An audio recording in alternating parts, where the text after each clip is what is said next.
मैंने ना अपनी लाइफ से एक चीज़ सीखी है, रिश्ता चाहे कितना भी सालों पुराना हो, ज़रूरी नहीं है वो हमेशा आपके साथ रहे या फिर आपके पास रहे। कभी ना कभी, किसी ना किसी वक़्त पे ऐसा हो जाएगा कि कुछ छोटी सी चीज़ भी बहुत बड़ी हो जाएगी और आपका जो बॉन्ड है ना, वो हमेशा के लिए ख़त्म हो जाएगा। क्योंकि आजकल के टाइम में रिश्ते निभाने वाले लोग नहीं हैं, सिर्फ़ वो उम्मीद करते हैं कि सामने वाला उसको निभाए या फिर जिसके लिए आप सबसे ज़्यादा करोगे वही आपको बुरा साबित करके आपकी लाइफ से चला जाएगा।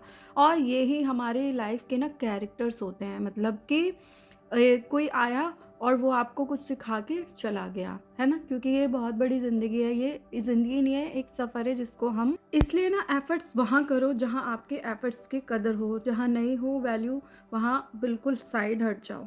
सो हाय एवरीवन, मेरा नाम संध्या है और मैं एक बोलने वाली लड़की हूँ, यानी कि मैं एक एंकर हूँ जो कि इवेंट्स एंड फंक्शंस होस्ट करती हूँ।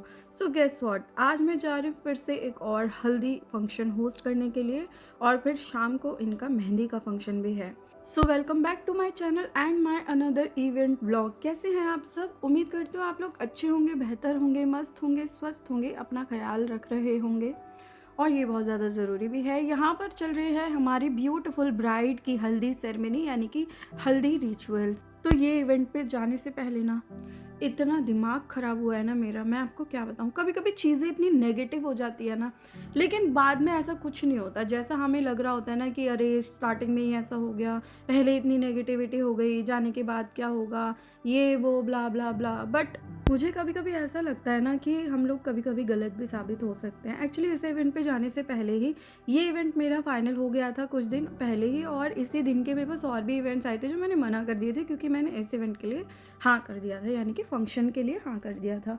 ओके, तो एक दिन पहले क्या हुआ, कुछ मिसअंडरस्टैंडिंग हुई और उन्होंने मुझे बोला, जो मीडिएटर थे जिन्होंने बुक किया था, उन्होंने बोला कि वो मना कर रहे हैं ऐसा कुछ करके। मैंने कहा ये क्या तरीका होता है, मतलब कि एक दिन पहले आप ऐसे बोल रहे हो, अगर आपको मना भी करना था तो आप पहले सोचते, पहले करते। अब मैंने उनकी वजह से 2 इवेंट्स अपने छोड़ दिए हैं, 2 फंक्शंस उस दिन के, तो उसकी भरपाई कौन करेगा? इन सब चीज़ों के चक्कर में कुछ हुआ और दूसरे एंकर का भी कुछ था, आई डोंट नो क्या था। फिर ये सब सॉर्ट आउट करने के बाद मैं फंक्शन में गई और उससे पहले मुझे पता चला कि जैसा मैं सोच रही हूँ वैसा कुछ है ही नहीं। क्योंकि जिनके घर में फंक्शन था, जिन्होंने मुझे बुक किया था, मतलब कि जिन्होंने किसी और के थ्रू मुझे बुक किया था, उन वो इतना बिज़ी थे ना कि वो बात ही नहीं कर पा रहे थे। तो मुझे ऐसा लग रहा था कि वो बात ही नहीं कर रहे हैं तो शायद हो सकता है कि ना भी हो या ऐसा कुछ भी हो सकता है। लेकिन वही है ना कि कुछ चीज़ें कभी-कभी आपने सुना होगा कि एक की चार, ठीक है? मतलब एक बंदा कुछ कह रहा है, वो जब दूसरे के पास जाएगी तो वो और कुछ शब्द हो जाएँगे, फिर वो तीसरे के पास जाएगी तो वर्ड्स बिल्कुल बदल जाएँगे। ऐसे ही यहाँ पर कुछ हुआ था। लेकिन जब फाइनल हुआ, सब कुछ सॉर्ट आउट हुआ, मैं पहुँची तो सब कुछ नॉर्मल था, कुछ भी ऐसा नहीं था। वो एक्चुअली चीज़ ही वहाँ पर अलग थी। तो जो हमने फिर बातचीत की तो वो सब कुछ बताया, उन्होंने सॉर्ट आउट किया कि ऐसा ये सब चीज़ें थी। तो मैंने सोचा, मैंने समझा, मैंने अंडरस्टैंड किया कि ओके, ये चीज़ थी यहाँ पर, कोई बात नहीं। तो यहाँ पर हल्दी का फंक्शन जो है वो हो चुका था और इनके सारे फंक्शन बहुत ही लेट चल रहे थे। एक्चुअली पहले ये वाला जो फंक्शन मैंने किया, उसके बाद इनका जो वेडिंग का है वो भी मेरे पास आ गया था। तो यहाँ पर हल्दी ख़त्म करके हम लोग फिर से रेडी होने चले गए शाम के लिए, और हमारे ब्राइड ग्रूम कितने अच्छे लग रहे हैं। इनके जो आउटफिट का कलेक्शन और कलर है वो मुझे काफ़ी अच्छा लगा। ये बहुत ज़्यादा प्यारे लग रहे थे दोनों, और जो ब्राइड है हमारी वो तो बहुत ही सुंदर लग रही थी, और कलर देखो उनके ऊपर कितना सुंदर लग रहा है। तो यहाँ पर शाम का डेकोर हो गया था, उसके बाद हमने अपना स्टार्ट किया। यहाँ पे सिंगर्स एंड लाइव बैंड भी आया हुआ था, उन्होंने भी परफॉर्म किया, काफ़ी अच्छे-अच्छे सॉन्ग सुनाए, मज़ा आ गया, बहुत एन्जॉय किया हम लोगों ने। उसके बाद हमारे ये जो कपल हैं वो आ गए काफ़ी इंतज़ार करवाने के बाद। और ना पता नहीं फैमिली फंक्शन में लोग इतना लेट कर देते हैं ना, सच में। यहाँ पे जाने के बाद है ना, जिन्होंने बुलाया था, मतलब जो फैमिली मेंबर ही थे, वो बहुत ज़्यादा बिज़ी थे। तो मैंने उनसे बोला, मतलब उनके साथ ही मैं कोऑर्डिनेट करी थी, और इतनी गर्मी थी दिन के टाइम जब हल्दी का फंक्शन यहाँ पर हो रहा था।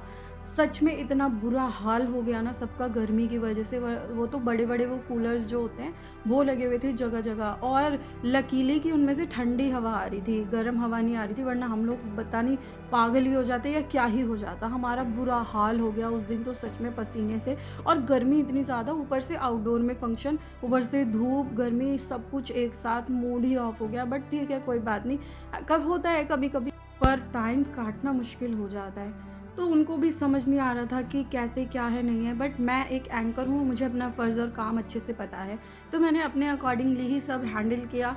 फिर मेहंदी का भी फंक्शन होस्ट करके और कंप्लीट करके वाइंड अप करके मैं वहाँ से निकल गई और घर पे पहुँच भी गई। तो चलिए इस ब्लॉग को मैं यहीं पर एंड करती हूँ, मिलती हूँ नेक्स्ट ब्लॉग में, तब तक के लिए bye everyone, thanks for watching. और अभी तक आपने मेरे चैनल को सब्सक्राइब नहीं किया है तो प्लीज़ कर लीजिए, फेसबुक पेज को भी फॉलो कर लीजिए एंड इंस्टाग्राम अकाउंट को भी फॉलो कर लीजिए। Bye everyone.